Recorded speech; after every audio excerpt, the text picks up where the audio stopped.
Yes, Geordies, welcome back to another episode. Hope everyone's well. Hope everyone had a nice weekend. And let's start with some positive news because Anthony Elanga opened his account for Newcastle United yesterday, albeit it wasn't a friendly, but it's still pleasing.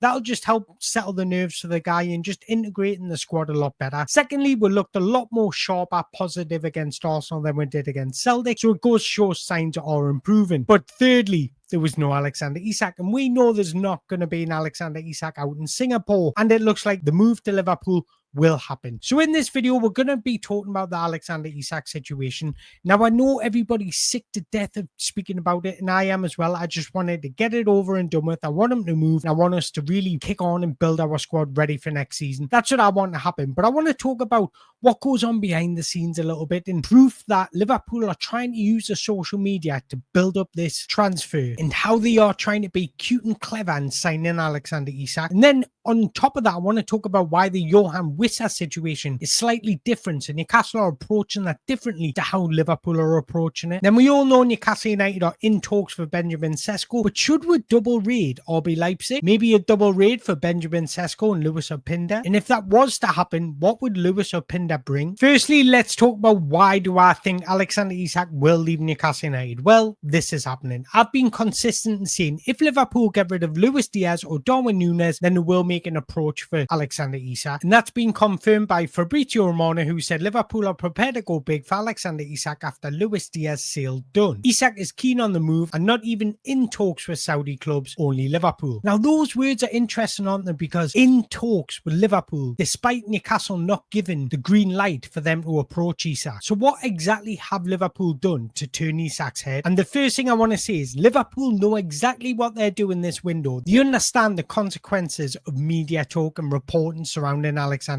Isak. So a lot of people have spoke. Have Liverpool tapped up Alexandxer Isak? Well, not directly, because tapping up means Liverpool will approach Alexandxer Isak's representatives without Newcastle United giving the green light. I don't actually believe that's happened. What I do believe has happened, Liverpool have used a third party to approach Alexandxer Isak representatives to see if he would be open to the move. Because I've said this before, in football nowadays, clubs won't blind bid for a player. Very, very rarely, unless it's a release clause, will you see a club blind bid for a player. So what do I mean by a third party? Well, simply asking an agent to approach Alexandxer Isak's agent. Why would they do this? Because by doing this, they can't be accused of directly speaking with Alexandxer Isak's camp. Now, why would a third party agent get involved? Well, it all comes down to money. And I know this goes on because I've been present when this has happened. So I'm just going to make up names off the top of my head here.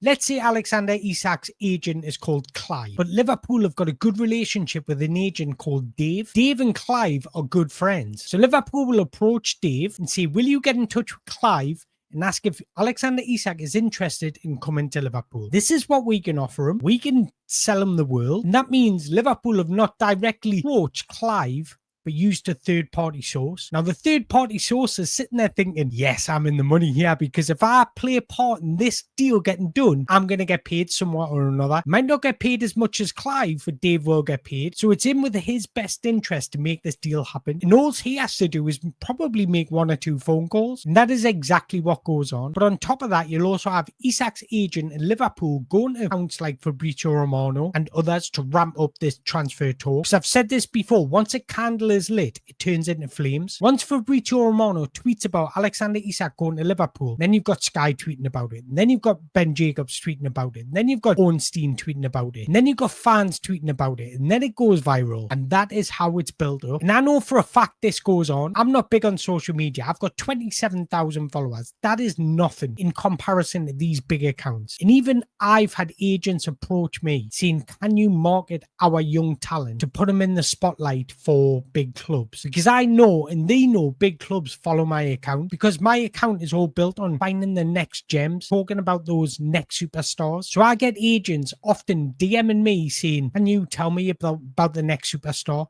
So that agent can go and approach him, sign him onto his agency, because eventually, a couple of years later, they might be able to get a transfer out of him, or a big transfer out of him, earn money. In fact, I'm going to screenshot the conversation so you can see it. And I've only got 27,000 followers. Imagine how many clubs and agents are approaching Fabrizio Romano. So you can't tell me Fabrizio Romano sitting there just making this up and doing it out the good of his will. So if it's happened to people like me, it's undoubtedly happening to people like Fabrizio Romano. And he's happy to tweet about it 10 times because he's one of the biggest earners on Twitter. So the more he posts and the more interactions he gets on his post, the more money he earns. It's as simple as that. So when Liverpool are asking him to tweet about Alexandxer Isak consistently, or the agents asking him to tweet about Alexandxer Isak consistently, he's just thinking, yeah, that's just more money for me. So Liverpool are trying to be clever in all this situation. Alexandxer Isak's agent and representatives are being clever in all this situation. And that got us thinking, Liverpool fans are accusing us of doing the same for Yoane Wissa. Well, it's not exactly the same. Now, reports are coming out that Yoane Wissa has told Brentford that he won't play for the club again. That's because Brentford are breaking a promise that they made a year ago that he could leave this summer. He's only got 12 months left on his contract. That puts Brentford in a sticky situation. Now, Brentford's new manager has actually come out and spoke about the situation. Now, I'm not going to read it all out, but I'm going to leave it on there if you do want to read it. But he pretty much says Yoane Wissa went back to London. It was a decision, obviously, because of the speculation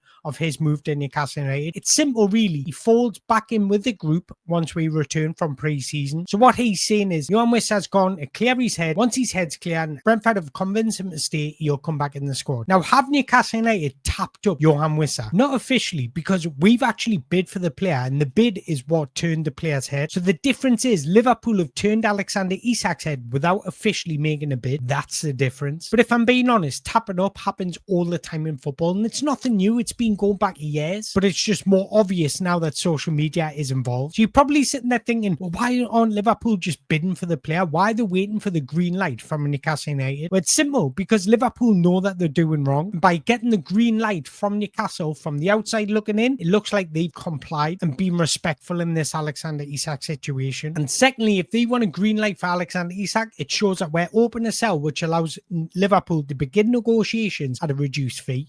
More likely, they will begin negotiations at a reduced fee because they'll be foolish not to. So you're always underbid for a player unless it's a release clause. So I'm expecting Liverpool to come in with 110 million with add-ons for 120. But Newcastle United need to stay firm. They need to say 150 or nothing. But I'm getting sick of this whole situation. Either Liverpool bid for the player or just don't bid for him at all. Come in for the player because we don't want to leave it till the last week of the transfer window when we've got nothing to bring in or replace him for. Now, this is where Newcastle United need to be clever, because in the back of our heads, if we know Alexandxer Isak is leaving, we need to start looking for replacements. But there's one other thing I want to mention on Alexandxer Isak. Apparently, he said he's annoyed with the lack of ambition shown by Newcastle United.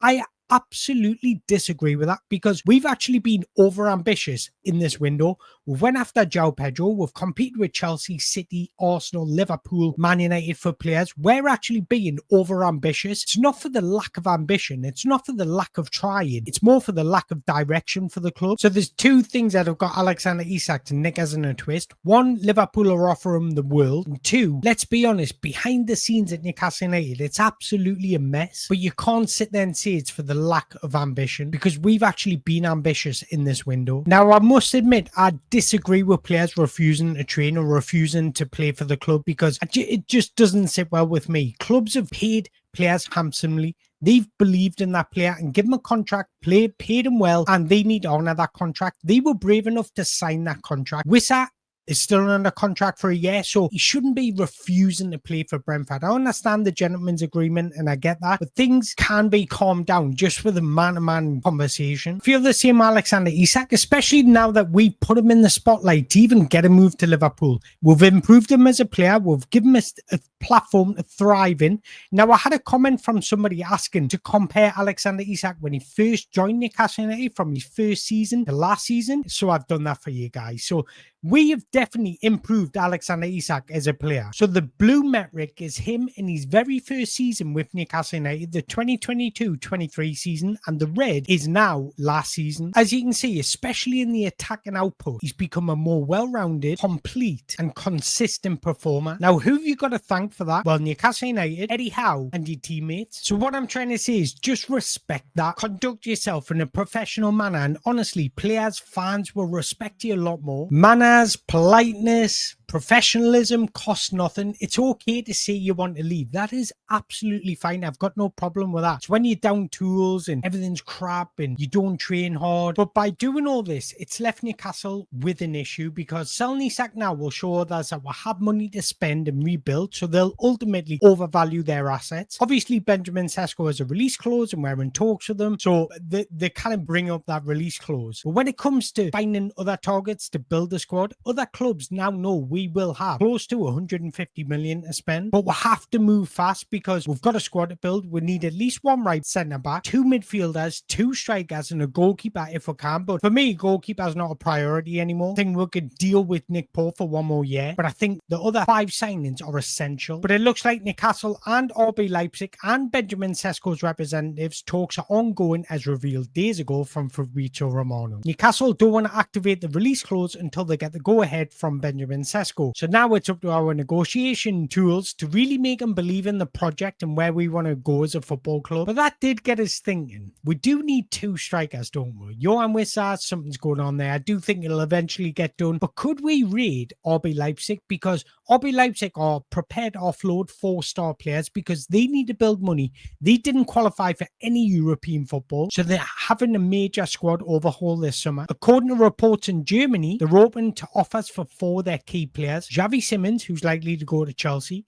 Benjamin Šeško, who could be going to Newcastle, Castello Lukeba, and Loïs Openda. Now, Loïs Openda was wanted by Inter Milan, but they've just signed Yoane Boni, so they probably won't bring in another striker. So Loïs Openda could be available. Now, he's already got that chemistry and relationship with Benjamin Šeško. So let's quickly touch upon what Benjamin Šeško would bring instead of Alexandxer Isak. Benjamin Šeško offers a more traditional profile. Newcastle would have to be a little bit more direct, less fluid in the front line, but would have a striker that occupies central areas, leads transitions through directness. Alexandxer Isak offers a more well-roundedness, elegance, elite ball carrying style, can drift wide, rotate with teammates, and link up play better, and is better with his creativity. So that got us thinking. Newcastle are good in transition moments, they excel in chaos moments in that final third, so we could swoop in for a double delight here. Could we be ambitious enough to bring Benjamin Šeško and Loïs Openda, 2 different profile of strikers who mesh well? They've already played 75 times together for RB Leipzig. Now, I'm not going to read out Benjamin Šeško's again because I've just done that, so I'll read out Loïs Openda, what he offers you. He offers more of a polished edge than Benjamin Šeško, technically and positionally. He's a menace in transitions without the physicality and the stature of Šeško, but he's a player that can drift wide and interchange positions, and that's what I'm getting at. So the type of player that Loïs Openda is, he's dynamic, he's explosive, he's intelligent with his movement, and he's got relentless work rate. First thing you notice is his sprint speed. He was among the fastest players in Bundesliga last season, clocking over 36 kilometers per hour, which is just insane. And then adding to that, that makes him a transitional threat. He constantly attacks space in behind defenses, and he's got variation from his starting position. Sometimes he'll start out wide and drift inside. Sometimes he'll start inside and drift out wide. It just ultimately causes confusion, makes it unpredictable. He also offers that tactical flexibility that we all know Eddie Howe was looking for. He can play as a centre forward in a 4-2-2-2 system, which he does with RB Leipzig, or he can play in a 4-3-3 or in a 2-tier system, but he's often paired with a more static striker. Now, Benjamin Šeško's not completely static, but they've already built up that relationship where they understand each other's game. So what's he like in possession? Well, he's got a wonderful injection of pace, low centre of gravity, making him tailor-made for high-tempo systems and teams that play on the counter-attack and press aggressively. That is exactly what Eddie Howe wants from his team. So what's his areas for improvement? Well, finishing is one. Both shot locations and shot selections need improving. What I do like about him shooting is how many shots he takes per 90. He's averaging 4.36 shots per 90. And I always say I want my striker to shoot as much as possible, because if you don't shoot, you're not going to score. Now, another area for improvement in terms of shooting, most of his goals come with his right foot and in transition moments. He's less effective when he's forced onto his left foot. He also lacks composure inside the box. He's more of an instinctive finisher. And then his second area for improvement is his decision-making in the build-up. He's not a natural connector. Could work on improving his final ball. But that doesn't make him a bad player, because we all know Eddie Howe has improved in terms of Alexandxer Isak's finishing, positioning inside the penalty area, so he can undoubtedly do it with Benjamin Šeško and Loïs Openda. So I wanted to take a look at Loïs Openda's shot mark from last season. Now, he had an XG of 9 and scored 9 goals, so he was literally on par with these XG. Now, again, if there's anybody new to these videos, I'm just going to briefly explain what it means. The smaller the circle means the less of an opportunity it is. The bigger the circle means the higher expected goals, so he's expected to put away those chances. Now, let's look at his shot locations first of all. What do I always say?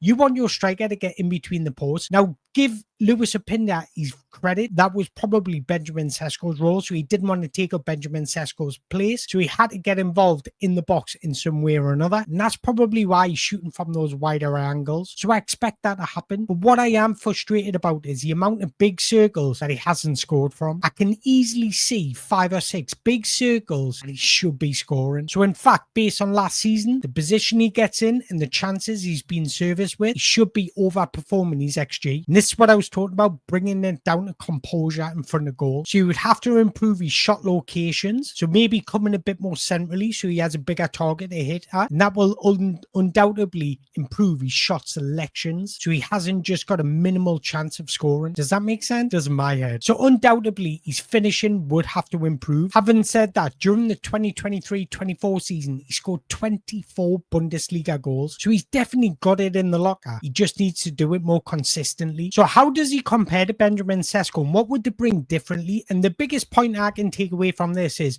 Loïs Openda brings the creativity, whereas Benjamin Šeško brings the goals. So they absolutely do mesh well. Loïs Openda is able to get on the ball more, get involved in the build-up a little bit more than what Benjamin Šeško is. But Benjamin Šeško has that ruthless nature inside the box. Benjamin Šeško brings that elite ball striking ability with his left and his right foot, ability to score from different angles, improvised finishes, whereas Loïs Openda is creating more shot creating actions per 90. He's also providing more assists than Benjamin Šeško. So if he can just improve on those weaknesses with Loïs Openda, then they could actually be a deadly combination. And we all know Eddie Howe has the quality to improve players. So we may as well have a look at how he compares to Alexandxer Isak. And this is how he compares. And as you know, Alexandxer Isak is one of the most complete, well-rounded strikers in Europe. But Loïs Openda does have room for growth, but he does show signs that he's got that ability where he can be coachable. Now, Loïs Openda is a type of player that likes to attack the inside channels, but he's extremely direct, quick off the mark, and super intelligent with his movement. That's probably his 3 biggest assets. So how much would RB Leipzig demand for Loïs Openda? Well, they're signing for 43 million, and RC Lens have got to sell on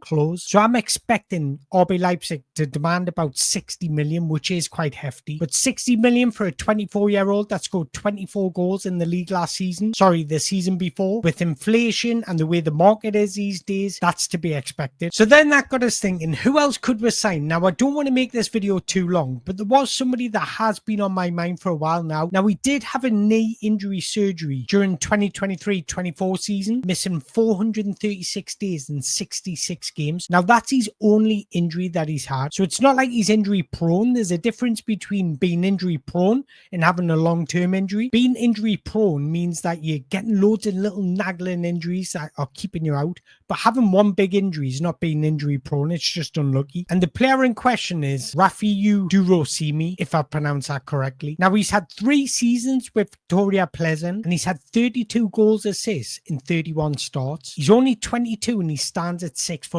And the reason I'm bringing him up is because I think these are the types of profiles that we should be aiming for. Kind of reminds us of Victor Boniface a little bit. He's powerful, physical, technically very good for a man of his size, and he's got a big penalty box presence. He's strong in the air. He's good with first-time finishes. He's comfortable finishing off both feet. And I actually think because of his knee surgery, you could actually sign him for about 20 million. 20 million is nothing in today's football. So I want to ask you guys, do you want me to go a little bit deeper on these players, or should I stick to talking about Benjamin Šeško, or should I be looking for alternatives just in case Benjamin Šeško rejects us? But I want to know your thoughts. I want to know your thoughts on Alexandxer Isak, Yoane Wissa, Loïs Openda, Benjamin Šeško, or alternatives like little diamonds that we could sign that are playing first team football with coachable assets. Let me know in the comments below. But once again, if you've enjoyed this video, make sure you hit that like button, hit that subscribe button. And until next time, thank you very much for watching.